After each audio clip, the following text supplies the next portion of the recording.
Ben ritrovati mentre continuano ad arrivarci i vostri contributi, oltre che le vostre notazioni, come questo ad esempio da Leon ed Emily, che ci arriva chiaramente dal divano di casa. Nel parchetto, dice un nostro telespettatore di Viale Don Sturzi, i ragazzi giocano a basket da mattina a sera e nella via arriva il figlio a mangiare a mezzogiorno che guida un furgone alimentare ma abita a Maerne, un altro vengono a trovare un anziano uomo e un bambino in macchina. Cosa posso fare perché finiscono queste visite non necessarie? L'unica cosa che mi viene in mente è di telefonare alla polizia locale, passeranno, insomma, almeno l'informa o loro o la protezione civile magari passano e cercano di convincere. Più ancora delle norme, Zaia ha continuato a battere, insomma,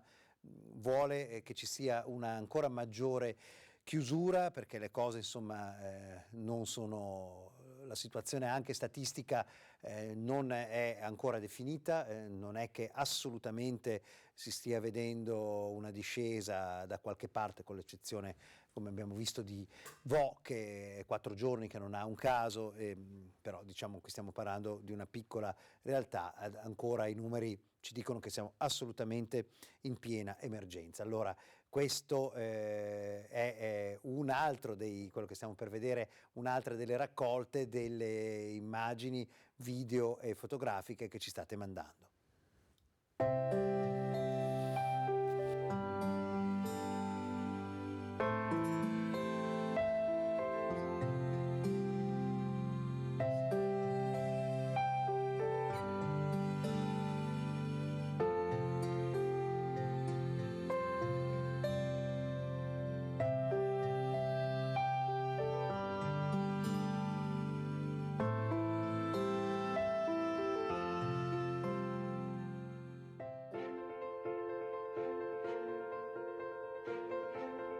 Ciao, io sono un medico dell'Hospice Pediatrico di Padova, un luogo dove abbiamo in cura molti bambini fragili che in questo momento sono particolarmente a rischio.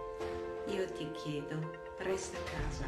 Buongiorno, siamo Enrica e Antoine dell'Hospice Pediatrico di Padova. Vi chiediamo di stare a casa, serve a tutti, serve a noi, a voi, serve a tutti, state a casa. Sono Anna dall'Hospice Pediatrico di Padova. In questo momento è importante che stiamo uniti e stiamo a casa. Io sto a casa, non molliamo. Io sto a casa. Io a casa non ci sto. Chiamo Caterina Agosto. Lavoro all'Hospice Pediatrico come pediatra. Aiutateci, stando a casa, a curare questi bambini speciali, fragilissimi e fortissimi. Ciao, sono Eleonora dell'Hospice Pediatrico di Padova. Io sto a casa. Rimaniamo uniti.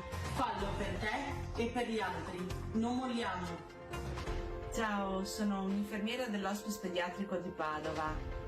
Resta a casa. Io sono al lavoro, ma tu resta a casa. Fallo per i tuoi figli, fallo per i bambini malati. Fallo per te. Resta a casa. Fallo per te, ma fallo anche per me. Io sto a casa, non molliamo. Buongiorno, vi salutiamo. Io sono la mamma di Marincio, Alessia e Andrea. La bambina è una paziente di Hospice Pediatrico. Noi stiamo a casa, fallo anche tu per te, per noi, per tutti quanti. Preghiamo per questa storia. Ciao, sono Davide di Bracci di Ferro. Io ho appena finito di lavorare, sto andando a casa. Stai a casa, io sto a casa. Non molliamo. Ciao, sono Elisa, presidente dell'associazione Braccio di Ferro. Io sto a casa, abbiamo capito quanto è importante, fallo anche tu.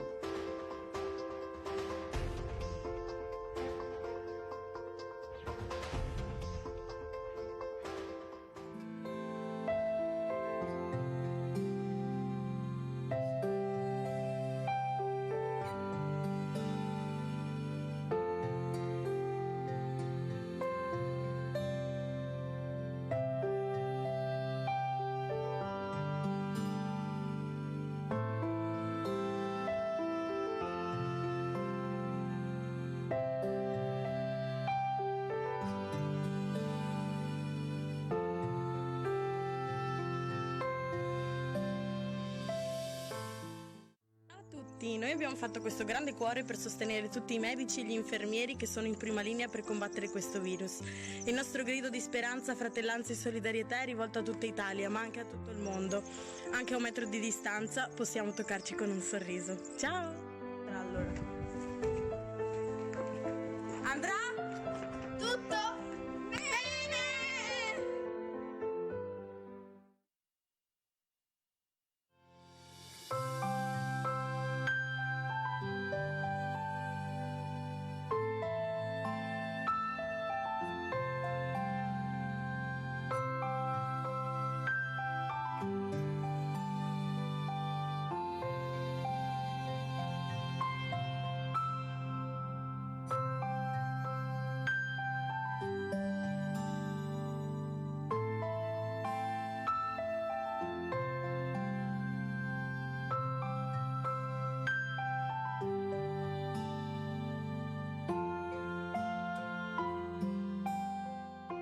In assoluto evitiamo ogni polemica, vedo che si sta lavorando, lo dico, mi rivolgo soprattutto a noi amministratori e ringrazio tutti gli amministratori del Veneto che hanno dimostrato equilibrio, stabilità e senso di responsabilità. Tutti noi avremo qualcosa da dire, no? Tutti noi, non solo il mondo degli amministratori della politica, anche i cittadini. Penso che in questo momento sia necessario chiudere le fila.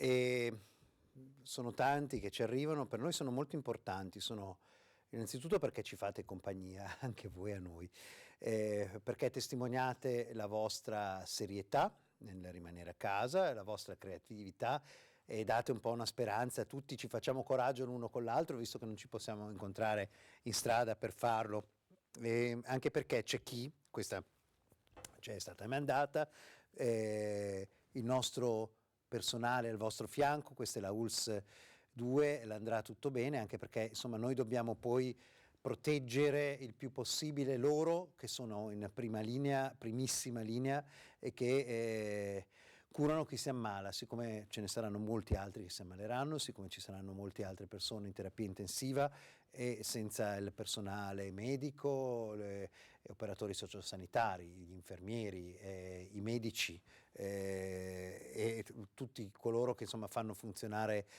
la sanità, dobbiamo essere noi ad ammalarci il meno possibile, a creare comportamenti il meno possibile, se no loro molto semplicemente non ce la fanno e quindi questo è estremamente importante dal punto di vista. Ricordatevi che questa sera, nel tardo pomeriggio di oggi, alle 18 c'è una novità importante nel nostro palinsesto, eccola.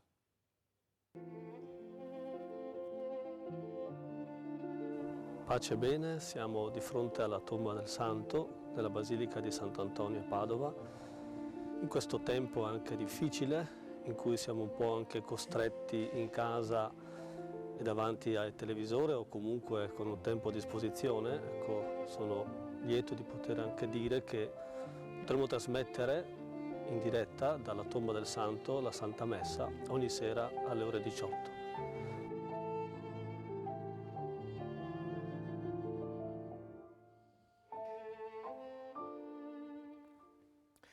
Stavo aprendo adesso il messaggio del sindaco di Vicenza Rucco che probabilmente fa sua, l'ha ricordato il governatore Zaia, io do delle indicazioni, poi ci sono i vari sindaci che poi intervengono loro stessi, hanno dei margini di discrezionalità per intervenire ulteriormente, per rendere più efficaci gli interventi e i comportamenti dei loro cittadini. Sentiamo cosa ha appena dichiarato il sindaco Rucco, quindi da Vicenza, e anche naturalmente presidente della provincia di Vicenza.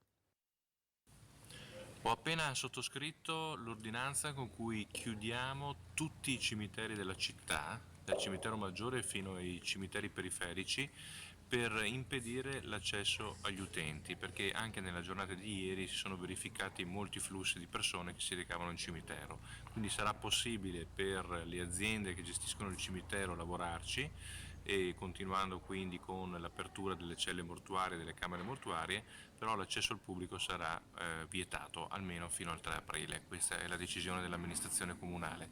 Stiamo continuando nei controlli anche nella giornata di ieri. Rispetto a domenica 15 marzo sono state verificate delle violazioni, le abbiamo sanzionate, continueremo ad effettuare i controlli soprattutto negli esercizi commerciali aperti al pubblico che vendono appunto prodotti alimentari, e dopodiché lavoreremo sulle persone che stanno uscendo nonostante i divieti imposti dal DPCM. Quindi un invito ancora una volta, un appello accorato a rimanere in casa il più possibile. Grazie. Questo insomma l'appello è anche insomma vediamo che si va verso la stretta, insomma un'ulteriore stretta, perché evidentemente i numeri ci dicono chiaramente che ce n'è assolutamente bisogno. Mentre vi sto per far vedere la torta di Lella, anche qui ve la allargo un pochino, così la vedete nel suo splendore, insomma capacità creativa notevole per darsi coraggio da parte di tutti. Vi leggo un altro dei messaggi, appena letto che Zaia dice di non fare passeggiate, di rimanere in casa. Vorrei chiedere se io che ho una polineuropatia bilaterale, e poi specifica con molti particolari che tipo di malattia è, ho bisogno di camminare per non restare immobile, faccio il giro dell'isolato dove abito, quando passo non trovo nessuno, ogni 2 giorni con la mascherina. Questa mattina ho incrociato 2 persone ed a distanza, cioè io ho bisogno di camminare per motivi terapeutici. Se è per motivi terapeutici che sono oltretutto certificati, di una malattia cronica e seria che le impone di camminare, questo io credo che non ci siano dubbi che rientra assolutamente nello stato di necessità, magari di quei casi in cui è necessario proprio camminare per non, insomma, non solo per una pulsione di resistenza, ma diciamo così per motivazioni mediche ben specifiche come quelle della sua. Immaginiamo che lei sia dotato ovviamente di tutte le certificazioni del caso. È ovvio che in questo caso rientra nello stato di necessità, e dove non è necessario che è meglio decisamente non muoversi.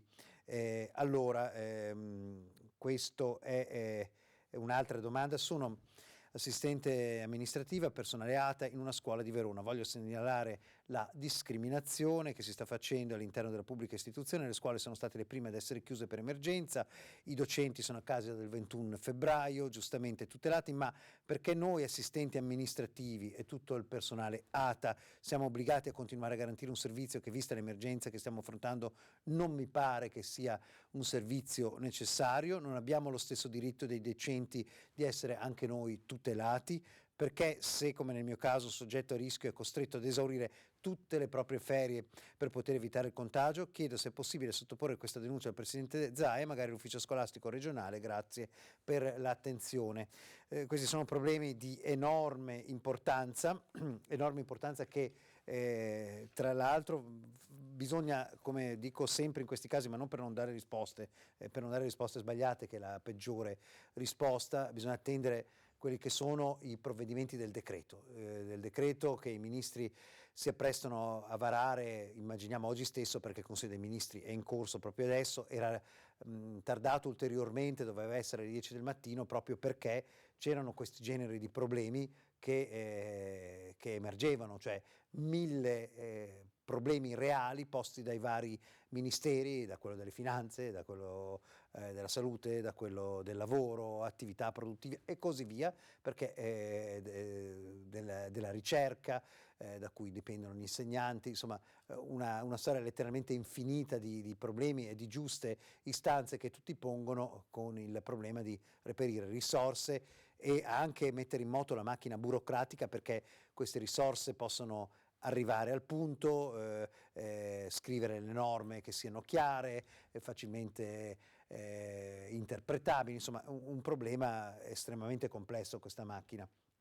Poi sappiamo come le macchine burocratiche siano di per sé complesse loro. Noi andiamo a parlare, andiamo a vedere com'erano deserte le città anche ieri. Per esempio Bassano era sicuramente deserta o quasi, e per questo a maggior ragione, visto che tutti fanno il loro sforzo, ci si stupisce dei, tra virgolette, passeggiatori.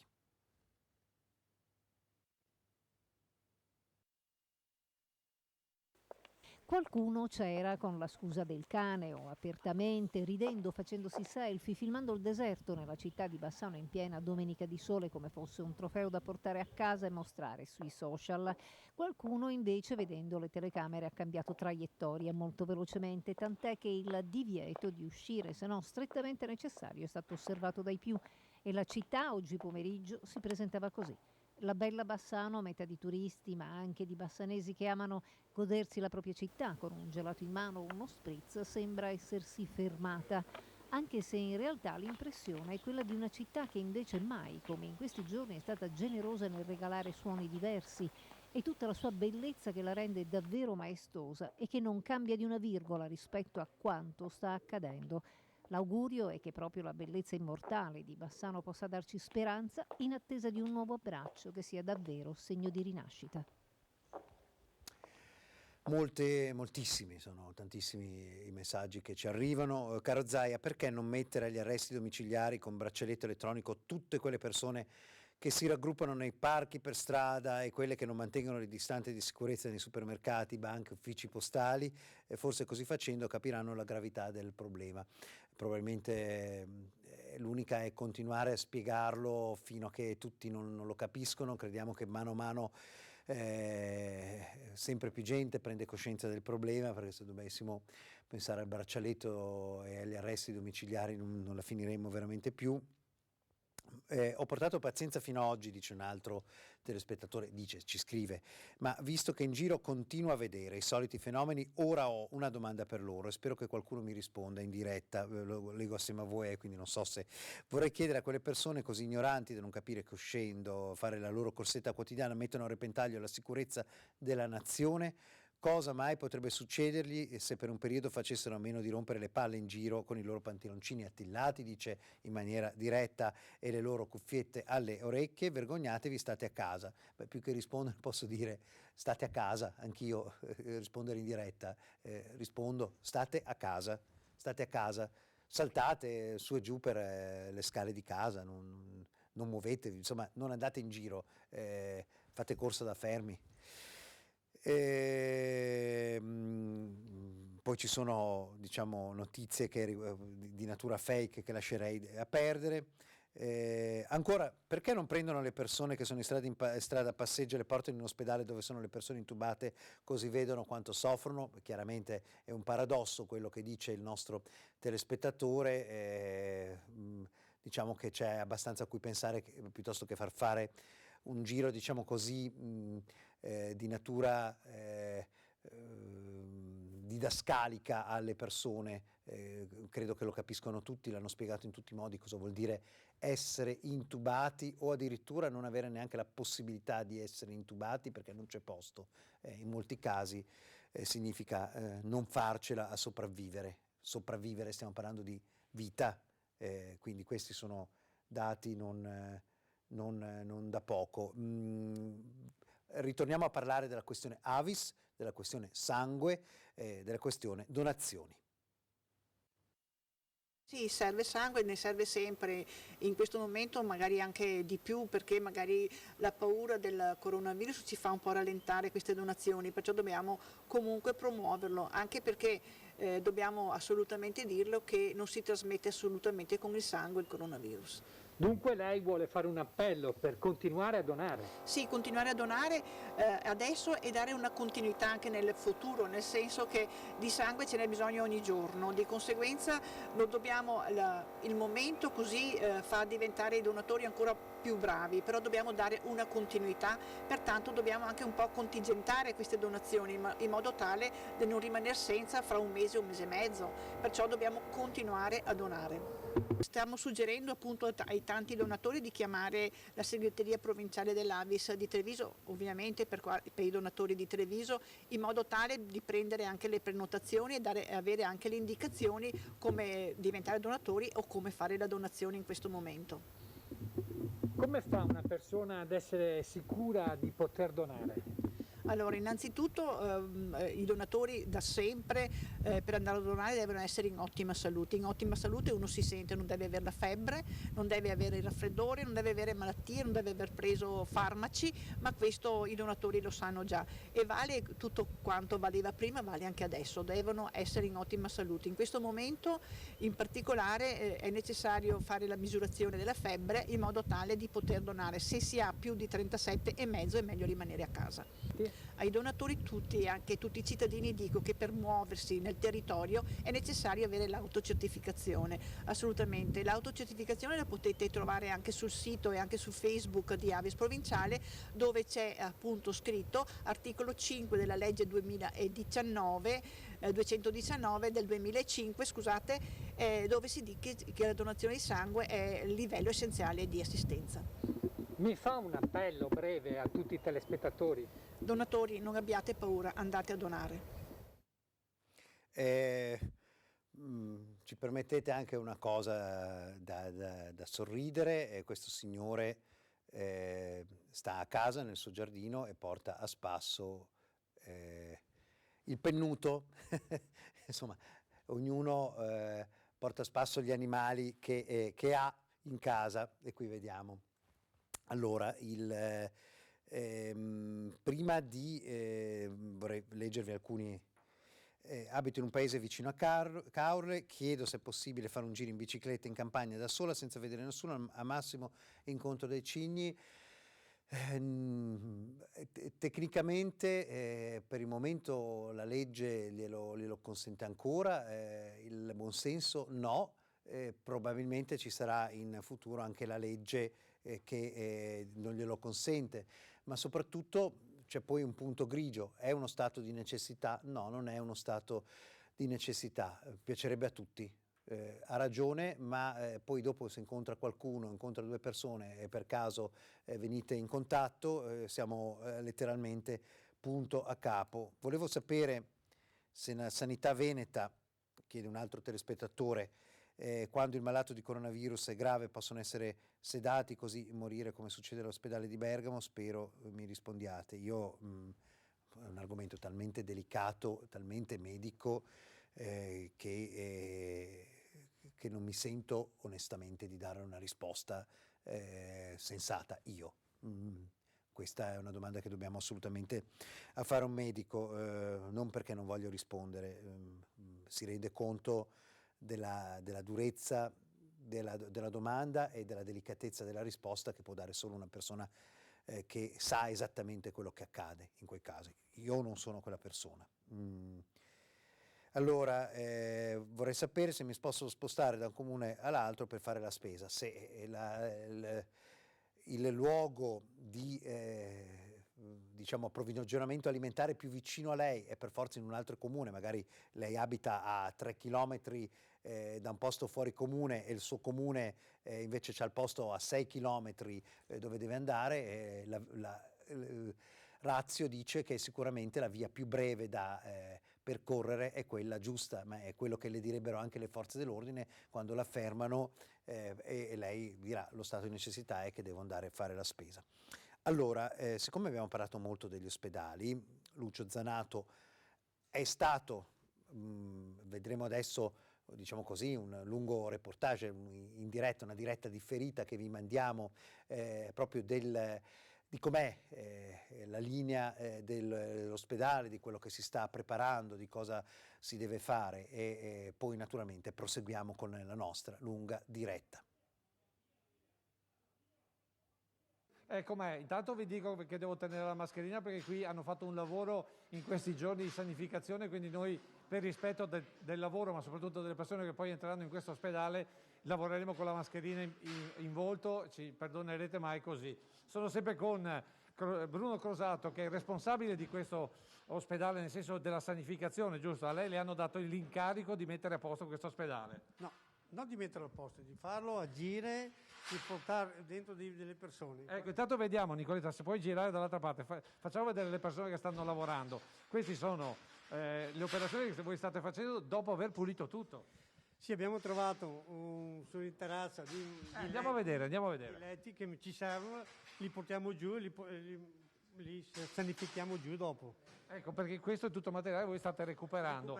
Senta, lei mi ha detto prima che è arrivato qua mercoledì, giusto? Mercoledì. Avete fatto il giro degli ospedali. Quando le hanno aperto la porta, cosa ha pensato? Maria. Ecco, esatto. Perché, diciamolo, era chiuso da molto tempo. Era chiuso, qui c'è anche la responsabile dell'ospedale, ex dell'ospedale, che lavorava qua, che ha detto, mamma mia. Allora, voi dovete sapere, intanto il suo nome e il suo cognome. Rita Zago. Ecco, signora Rita, lei tra un po' dovrebbe andare anche in pensione, se non sbaglio. Hanno detto di sì, tra 11 mesi. La sua attività qual è principale? Infermieristica, sono un'infermiera, lavoro qui da 37 anni e per me è un'emozione rivedere questi reparti. Perché lei ha cominciato qua? Io ho incominciato a lavorare qua in ospedale nel 1983 e quindi ho visto gli ultimi traslochi e ho iniziato tutte le chiusure, a mettere tante belle catene. E all'epoca ho pianto per mettere le catene, adesso ho pianto per vedere riaperte queste stanze. È stata un'emozione unica e non avrei mai pensato. No, non me l'aspettavo, ogni tanto venivo dentro per vedere se trovavo ancora qualcosa che poteva servire ed era emozionante. Allora andiamo a vedere insieme, vi porto, anzi ci portano, perché sono stati gentilissimi, ci hanno detto mi raccomando state con la mascherina perché qui abbiamo lavorate da giorno e notte praticamente. Quasi giorno e notte. Ecco, allora chi è che mi descrive qual è il lavoro tipo? Allora vediamo, non da questa parte, vediamo, perché vogliono anche farci vedere il paesaggio, giusto? Certo, qui non manca. Perché chi verrà qui all'ospedale, se verrà qualcuno, noi speriamo di no, perché se no significa che abbiamo terapie intensive completamente piene, avranno anche comunque, diciamo così, la possibilità di gustarsi un po' l'occhio per quello che è possibile. Comunque, allora signora, ci faccia capire, questo è Queste sono le nostre stanze di degenza dell'ex ospedale che avevamo una volta, sono tutte stanze con un letto, massimo 2 stanze a 4 letti, tutte con bagno e terrazzo. Devo dire che questo era un albergo a 4 stelle e ho sempre avuto una stretta al cuore vederlo chiuso, perché una struttura così credo che ce la potrebbero invidiare in tanti posti. Senta, però com'era questa stanza 4 giorni fa? Il pavimento adesso è celeste, un grigio celeste, prima era nero. Nero di sporco, polvere. Le macchine hanno lavorato 2 giorni, passavano 4-5 volte, macchine rotanti apposta per pulire. Senta, quante persone ci stanno lavorando giorno e notte qua dentro? Ecco, massimo 120, oggi siamo in una giornata un po' più calma perché tanti volontari hanno cominciato a lavorare, siamo in 80. E lei coordina tutte queste 80 persone? Esattamente, da 3 giorni. Allora, andiamo fuori, Nicoletta, e portiamo fuori, perché vi avevo promesso il paesaggio e il colpo d'occhio vale la pena, perché poi torneremo, diciamo così, a parlare della difficoltà e di quant'altro. Però guardate che paesaggio che si nota in questo momento per quanto riguarda la situazione. Un attimo che chiudiamo un po' il diaframma, eccolo qua. Guardate che paesaggio, una panoramica che guarda fino, cos'è quello lì? Il Monte Grappa, cos'è? Il Monte Grappa sulla destra.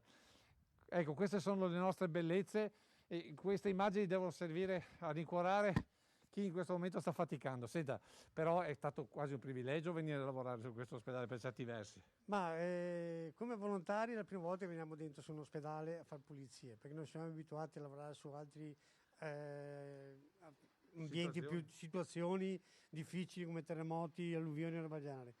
Qui sembrava qualcosa più semplice, però abbiamo visto che è duro lavorare anche dentro, fare pulizie, mettere in ordine tutto quanto. Non sarebbe il nostro lavoro, però abbiamo accettato di farlo benissimo. Poi, diciamolo, insieme a voi ci sono moltissime donne, che non è che sono solo alpini. Abbiamo donne volontari, abbiamo dei volontari che ci danno una mano, perché Perché dobbiamo imparare anche a noi a fare pulizia. Ecco, esatto. Allora adesso andiamo dentro invece, torniamo dentro con... No, andiamo avanti noi che Nicoletta ci segue. Perché poi volevo farvi vedere un'altra cosa particolare per ogni stanza, giusto per spiegarvi com'è l'organizzazione. Allora, noi rientriamo fuori da questa stanza, Nicoletta, fai vedere, qui ci sono... qui ci stanno ancora lavorando, mi dicono che stanno ancora lavorando perché i bagni sono stati ripristinati uno per uno, giusto? Però volevo far vedere... e far descrivere questi fogli, ci sono in ogni stanza, giusto? Ogni stanza fuori dalla porta, che abbiamo fatto una checklist, quello che manca spuntiamo, o quello che è esatto mettiamo a fuoco, e quello che manca c'è una persona l'ultimo giorno controlla tutto. Ecco, guardate l'infilata del corridoio per dare la dimensione di questo ospedale, quanto grande è, perché poi è veramente... Poi, sempre con Nicoletta, vediamo un attimo qua, perché una delle cose che sembrano scontate, ma scontate non sono gli ascensori, giusto? Andiamo un attimo a vedere, perché voi avete rimesso in moto anche gli ascensori.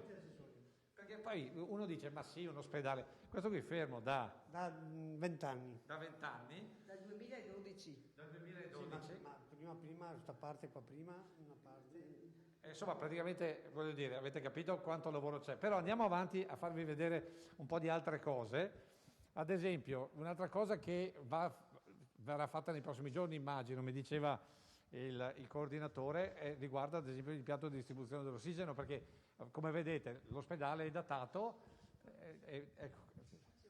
Ecco, dicevo, l'ospedale è datato, dopo vi facciamo vedere i bagni perché ci tengono, perché ci hanno lavorato tantissimo, quindi è giusto far vedere i bagni perché dà il senso del pulito, del sanificato.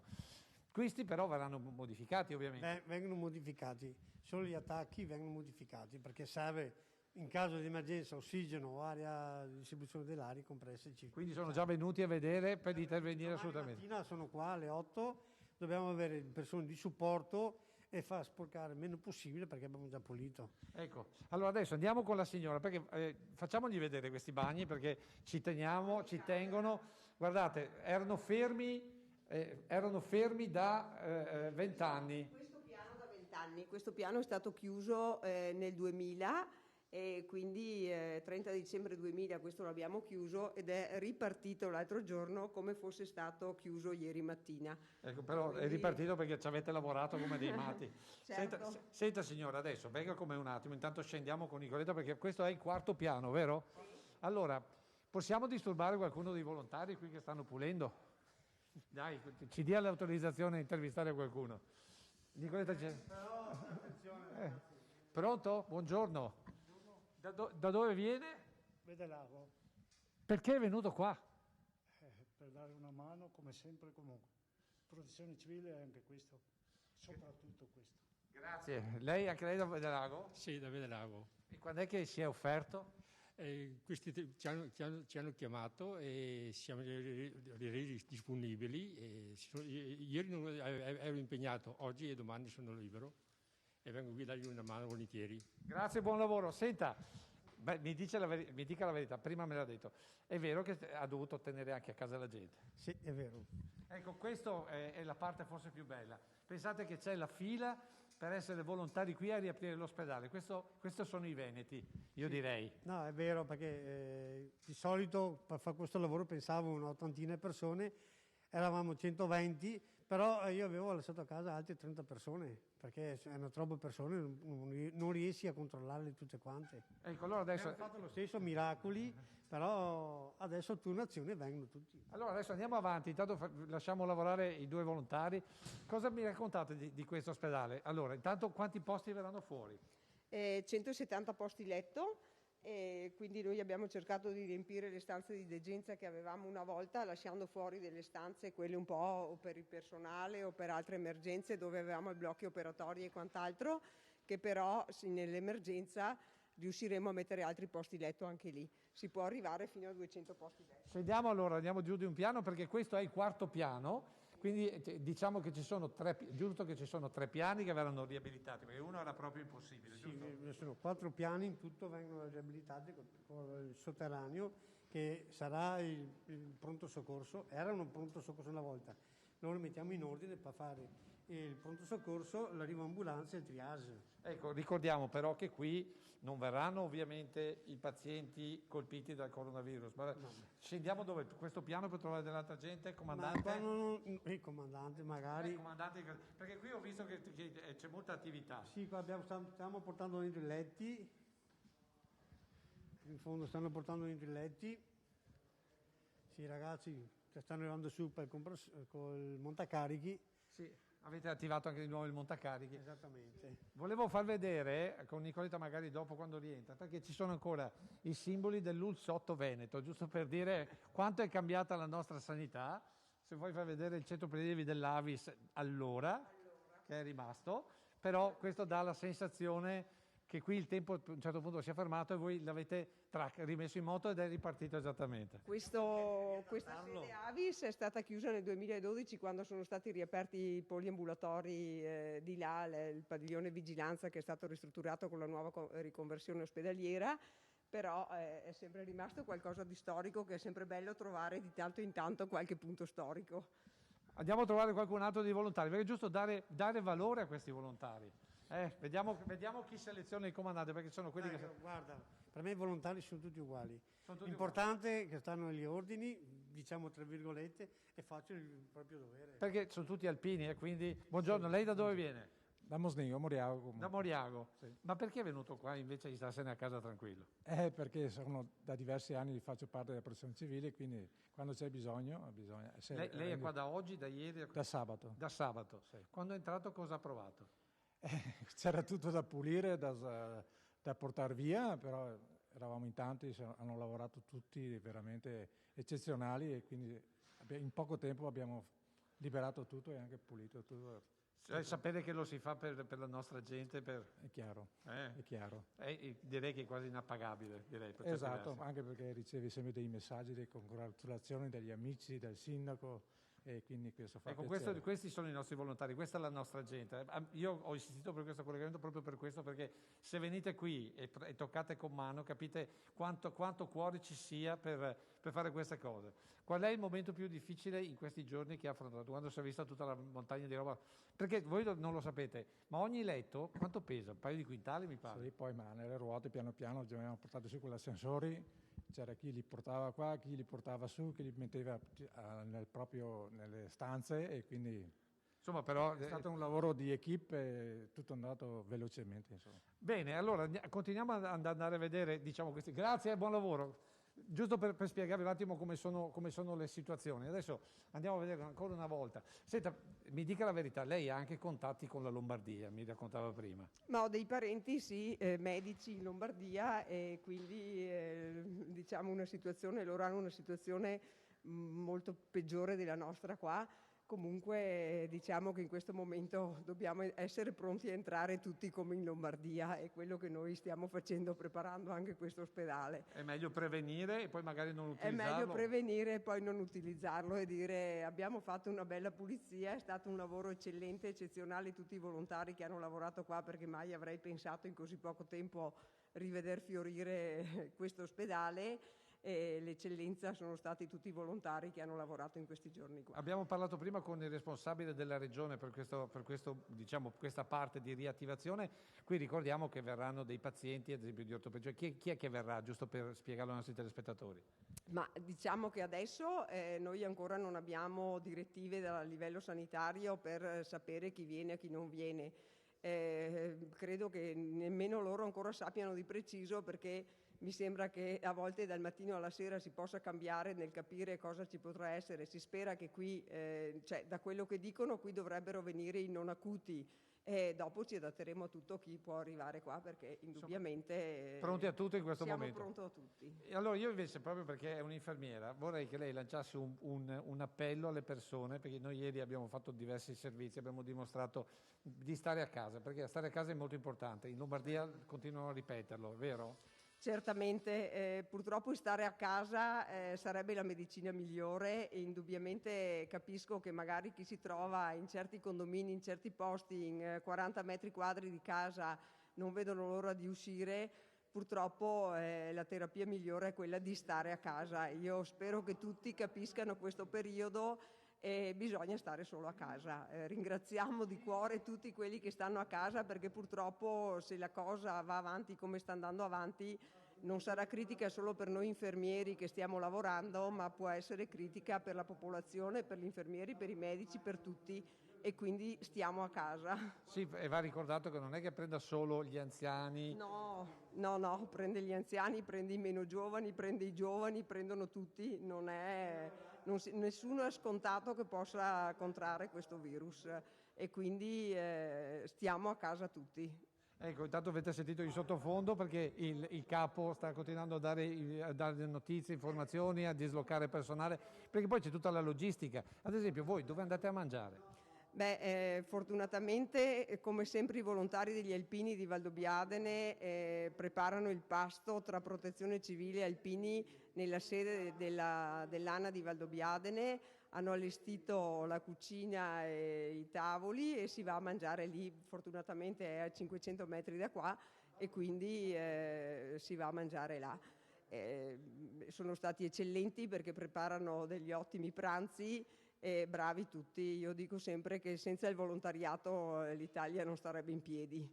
Va bene, allora l'ultima immagine simbolo prima di restituire la linea la facciamo con questa stanza dicendo: guardate, in 4 giorni cosa è riuscita a fare cosa sono riusciti a fare i volontari del Veneto? In Veneto tutti i volontari, quando si mettono a lavorare, specialmente gli alpini, io faccio parte del corpo di alpini, quando si mettono a testa bassa sono di muli. E come i muli poi portano a casa quando si è in marcia, giusto? Sì, e non va mai lasciato indietro nessuno. Nessuno, esattamente. E la nostra ricompensa è la soddisfazione di aver fatto qualcosa. Eccoci ritornati in diretta, una buona giornata anche da parte mia a tutti voi telespettatori. Continua questa nostra maratona per darvi tutte le notizie, tutti gli aggiornamenti in merito a questa emergenza coronavirus. Abbiamo appena visto assieme al nostro Lucio Zanatta la situazione di un ospedale, un ex ospedale che sta per essere risistemato grazie al contributo di tanti volontari, Protezione Civile e quant'altro. Sono persone indispensabili, il volontariato come sempre più che mai attivo nella nostra regione, il fiore all'occhiello della nostra regione. Abbiamo visto che tra l'altro tutti quanti utilizzavano le misure precauzionali per essere sicuri se stessi e per essere sicuri anche nei confronti delle altre persone, quindi rispetto per se stessi e rispetto per il prossimo. Queste strutture che vengono sistemate appunto per essere sicuri nel caso si presenti un'emergenza di poterla affrontare al meglio. Ci sono tante persone che però a causa proprio questi blocchi che sono stati posti dalle nazioni stesse si trovano impossibilitati ad andare a raggiungere i propri cari. L'esempio di un padre che ha la figlia in Australia, la figlia malata, però proprio a causa di questo terribile momento non può andare a raggiungere la figlia. L'abbiamo raggiunto noi telefonicamente, sentiamo. Lei è un uomo trevigiano che vorrebbe raggiungere sua figlia in Australia. Perché? Cosa sta succedendo? Sta succedendo che purtroppo a mia figlia è stato diagnosticato in gennaio un tumore e chiaramente io e sua madre vorremmo raggiungerla perché è da sola, c'ha il fidanzato lì vicino che è già tanto e grazie a Dio ce l'ha, però naturalmente in questi casi i genitori vorrebbero stare vicini alla figlia e non è possibile perché noi da qua non possiamo partire e anche eventualmente ci fosse data la possibilità di andare, abbiamo già sentito l'ambasciata australiana che gli italiani che arrivano in Australia non possono entrare, o bene che vada devono subire la quarantena, per cui comunque non potremo stare vicini a nostra figlia ed è una cosa terribile perché io ho sentito il papà prima che parlava, un altro papà che parlava del fatto che la figlia non riesce a rientrare dalla Spagna e gli sono vicino. Magari io l'avessi in Spagna, ci andrei anche a piedi, forzerei anche i blocchi se necessario, ma in Australia a nuoto non ci posso andare. Ecco, questa era la mia testimonianza. Ecco, con sua figlia si sta sentendo Ci stiamo telefono, sentendo, grazie a via Dio. Skype. Come state mantenendo i rapporti? I rapporti li stiamo tenendo via WhatsApp, via Skype, con i video, tutto quanto, le stiamo cercando di dare forza, anche perché fortunatamente è una ragazza molto forte. Però è difficile, è molto difficile sopportare questa cosa qui. E niente, è una prova che sicuramente a me personalmente, anche mia moglie, sono sicuro ci cambierà la vita, spero in meglio, nel ritrovare magari quelle cose, quei valori che prima magari non ci pensi, perché non ci pensi finché non succede. E magari anche se succede dice, speriamo di no, prendo l'aereo e vado, ma non posso muovermi. Lei in questo momento cosa si sentirebbe di dire, che appello si sente di lanciare anche alle istituzioni? Immagino che lei voglia riabbracciare sua figlia. Sì, io voglio riabbracciare mia figlia il più presto possibile, speriamo solo che passi tutto, perché alle istituzioni loro magari certo potrebbero anche starmi vicino, dirmi ok, faremo di tutto perché tu possa andare, ma c'è l'altra parte, l'Australia, che ha messo il muro. E quindi niente, aspettiamo. E possiamo ben comprendere il dolore e la rabbia anche di questo genitore che aveva accennato a un'altra situazione molto simile con una persona residente nel Bellunese che si trova bloccata in Spagna. Vediamo assieme. Abbiamo provato più e più volte a chiamare, però i numeri l'hanno sempre occupato e quindi sono irraggiungibili. E mi chiedevo fino a che punto rappresentino un'unità di crisi, visto che nessuno risponde al telefono. Irraggiungibile è il numero per l'emergenza coronavirus dell'unità di crisi del Ministero degli Affari Esteri e della Cooperazione Internazionale, a cui si rivolgono anche gli italiani che devono far ritorno in patria malgrado blocco del traffico aereo e frontiere vigilate. A contattare la nostra emittente è Adimaro Rizzato. Lui e la moglie stanno tentando di far rientrare a Ospedaletto di Strana la figlia Alessia di 20 anni a Barcellona per studio. Noi abbiamo chiamato più volte il consolato di Barcellona, il consolato italiano a Barcellona, il quale gentilmente 3 volte ci ha dato delle indicazioni, e per cui abbiamo cercato di seguire quelle indicazioni. Abbiamo trovato un volo tramite Lufthansa, per tornare a Venezia, tramite via Monaco. L'altra ipotesi era una nave verso Civitavecchia che partiva, però interpellato il 112 ci hanno detto che noi non potevamo andare in nessun modo a recuperare la nostra figlia fino a Civitavecchia. Noi non ci siamo fidati di lasciare una ragazzetta che pur 20enne, ma è sempre ragazza sola, al porto di Civitavecchia, con i pericoli che ci sono nei porti che conosciamo bene. La speranza per far rientrare Alessia è ora che il volo che deve riportarla a Venezia non subisca variazioni. Speriamo bene, si dice il signor Rizzato, ma in caso d'urgenza o difficoltà, chi chiamiamo? Sì, quantomeno gestire una situazione per cui ci siano dei permessi speciali, chiamiamoli così, per poter far fronte a queste che sono delle vere e proprie emergenze. La situazione è in evoluzione rapida, per cui siamo veramente entrati d'attesa.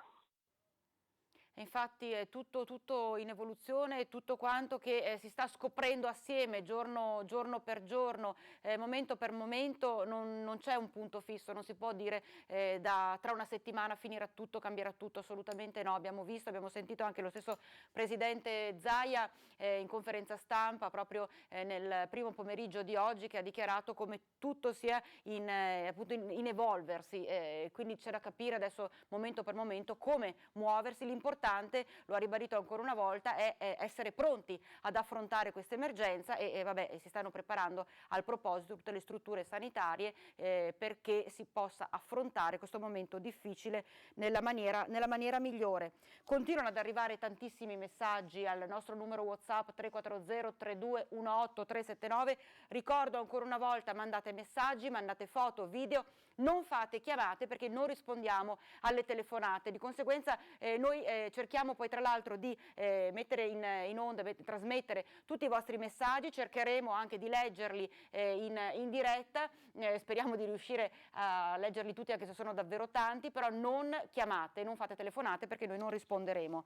E allora, ad esempio, perché non vengono contingentati i piccoli supermercati, visto che c'è molta gente maleducata che in questi momenti oltretutto manca di rispetto a chi sta lavorando, magari in numero insufficiente proprio per i tanti clienti? Buongiorno, Dopo 14 giorni di isolamento causa contagio da mio marito, giovedì devo tornare al lavoro, ma non hanno protezioni. Non posso stare male perché dovrò assistere mio marito quando uscirà dall'ospedale. Cosa posso fare? In effetti quello di avere le protezioni necessarie sul luogo di lavoro dovrebbe essere un imperativo categorico. Dovrebbero essere proprio i datori di lavoro che si impegnano in primis a fornire i propri dipendenti di tutto il materiale necessario per autotutelarsi e tutelare il prossimo. Tra l'altro Zaia ieri diceva che sarebbero partiti proprio da oggi, da questo lunedì 16 marzo, tutti i controlli da parte dello Spisal nelle varie aziende per accertare che nelle aziende vengano rispettati tutti i parametri richiesti dal decreto, quindi a cominciare proprio dalle mascherine, dai liquidi per disinfettarsi le mani e poi tutte le misure di distanza e quant'altro. Quindi è vero che se questa situazione continua, io direi alla nostra telespettatrice senza problemi di segnalarla alle forze dell'ordine, perché visto che lo stesso Zaia ha fatto partire i controlli dallo Spisal, direi che la cosa principale è quella di segnalare la mancanza di elementi per autotutelarci e tutelare il prossimo assolutamente alle forze dell'ordine. Buongiorno, perché non pensate a uno spot per risollevare l'economia veneta post-virus? Ad esempio, io compro italiano. In effetti anche un bel messaggio per passare le ferie in Italia. Grazie per quello che fate per noi, ci scrive questo nostro telespettatore. Noi ringraziamo lei perché ci ha dato un gran bel suggerimento. Quindi io compro italiano, quindi per rialzare dopo che c'è questa emergenza l'economia e un messaggio per passare le ferie in Italia. A proposito di messaggi, io chiedo alla regia se riesce a mandarci invece le tante foto che stanno arrivando alla nostra redazione, foto e video, vediamole assieme.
Non si può già andare di là, non si può.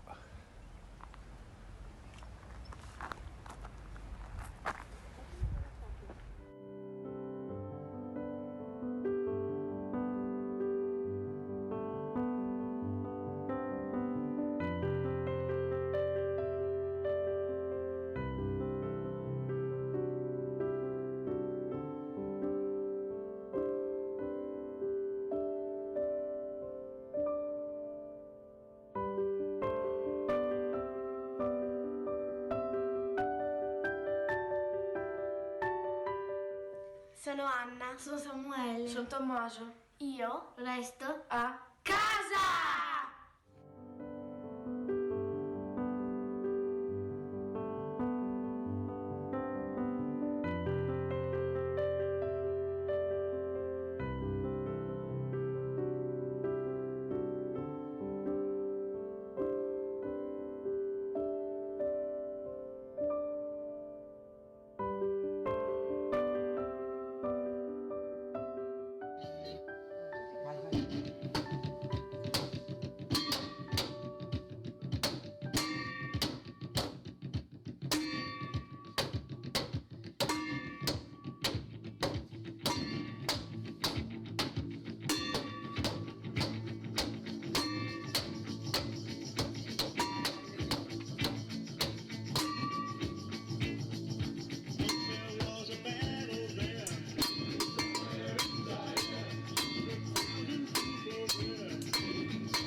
insomma abbiamo visto tantissimi bambini che stanno prendendo parte a questo forte messaggio corale, restate a casa, con questo arcobaleno, questo messaggio di speranza, e poi abbiamo visto anche i diversi modi di così essere insieme, stare insieme, divertirsi con una coppia di percussionisti che magari un po' di lezioni in più dovrebbero prenderla, però ecco, è un modo per davvero condividere tutti insieme questo grande messaggio dello stare a casa, assolutamente, per evitare qualsiasi contagio. E intanto continuano in maniera serrata i controlli da parte delle forze dell'ordine anche nella zona di Padova e soprattutto lungo gli argini, dove fino a pochissimi giorni fa la gente pareva non curarsi più di tanto delle direttive, ma andava a camminare. Allora vediamo come sta andando. Invitiamo i cittadini a rimanere in casa il più possibile. I mezzi della Protezione Civile di Padova avvisano i cittadini di restare in casa. Continua l'iniziativa voluta dal Comune per fermare chi si allontana da casa senza giustificato motivo, e lo fa passando anche sugli argini, uno dei luoghi a cui i padovani sembra non vogliano rinunciare. Anche questo fine settimana si sono segnalate presenze in quella che i padovani considerano una palestra al cielo aperto. Palestra che però deve restare chiusa. Non è vietato praticare attività motoria, ma non è ammesso creare assembramenti. Per questo riversarsi sugli argini diventa pericoloso per sé e per gli altri. Limitando gli spostamenti solo per comprovate esigenze lavorative, per motivi di necessità, per motivi di salute o per gravi motivi familiari. Abbiamo sentito, viene ripetuto sempre questo messaggio, solo per necessità. Ci separiamo per qualche minuto e poi rientriamo subito in diretta.